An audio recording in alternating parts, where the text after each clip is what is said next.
السلام علیکم ناظرین۔ پرانے زخم بھرے بھی نہ تھے کہ پھر سے خون رسنے لگا۔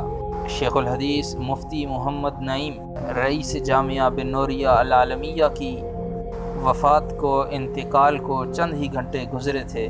آنکھیں نم تھیں، دلوں میں غم تازہ تھا کہ حضرت پیر عزیز الرحمن ہزاروی اس دار فانی کو چھوڑ کر دارالبقاء کی جانب چل دیے۔ پیر صاحب 1962 میں پیدا ہوئے۔ ابتدائی تعلیم گھر میں ہی حاصل کرنے کے بعد اعلیٰ تعلیم جامعہ حقانیہ کوڑا خٹک سے حاصل کی۔ آپ شیخ الحدیث مولانا محمد زکریا رحمہ اللہ کے خلیفہ مجاز تھے۔ یہ مولانا زکریا وہی ہیں جنہوں نے فضائل اعمال کتاب لکھ رکھی ہے۔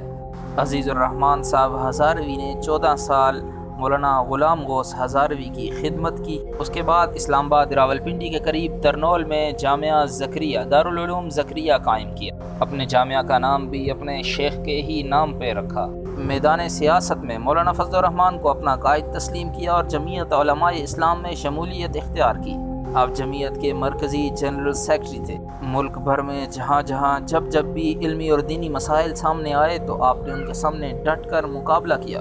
دیگر پیروں کی طرح صرف خانقاہ تک ہی محدود نہ رہے بلکہ خانقاہ کے ساتھ ساتھ سیاست بھی کی۔ آسیہ ملعونہ کے فیصلے کے خلاف جب پوری قوم سڑکوں پہ آئی، خادم رضوی کی اپیل پہ پیر صاحب بھی اپنی بیماری اور ضعف کو نظر انداز کرتے ہوئے اپنے مدرسے سے ایک کثیر تعداد لوگوں کی ساتھ ملا کر اس احتجاج میں حصہ لیا۔ حکومت اور عدالتی فیصلوں کے خلاف اپنا احتجاج ریکارڈ کرایا۔ آپ ملک گیر ایک دینی شخصیت کے مالک تھے، اس لیے جہاں بھی جاتے وہاں ذکر کی محفل ضرور کراتے۔ مولانا فضل الرحمن نے اسلام آباد میں دھرنا دیا تو اسلام آباد کے شرکاء کے ایمان کی تازگی کے لیے ذکر کی محفل پیر صاحب نے وہاں بھی جا کر سجائی۔ آپ نے متکلم اسلام مولانا الیاس گھمت کو خلافت عطا کی۔ آپ کے 2 بیٹے ہیں، مفتی اویس عزیز اور ابوبکر عزیز ہزاروی۔ آپ تک کا تعلق اہل سنت والجماعت مسلک دیوبند کے ساتھ ہے اور مسلک دیوبند کی تمام جماعتیں جو آپس میں فکری اختلافات رکھتی ہیں تمام کے تمام آپ کی ذات پر متفق ہیں۔ سپاہ صحابہ ہو یا جمعیت علماء اسلام، دونوں سے تعلق رکھنے والے لوگ آپ کا عزت احترام کرتے ہیں۔